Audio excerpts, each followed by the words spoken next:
покрива на Всевишния, той ще пребъдва под сянката на Всемогъщия, който живее под покрива на Всевишния, той ще пребъдва под сянката на Всемогъщия.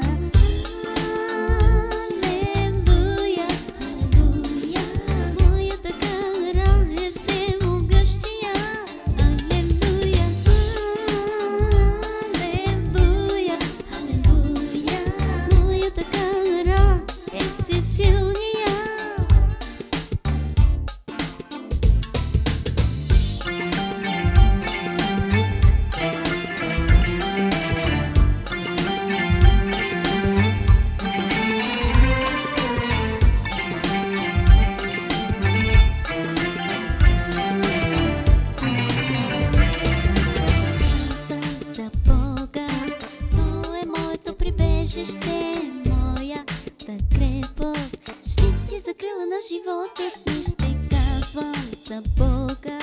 Той е моето прибежище, моята крепост, щит и закрила на живота ми.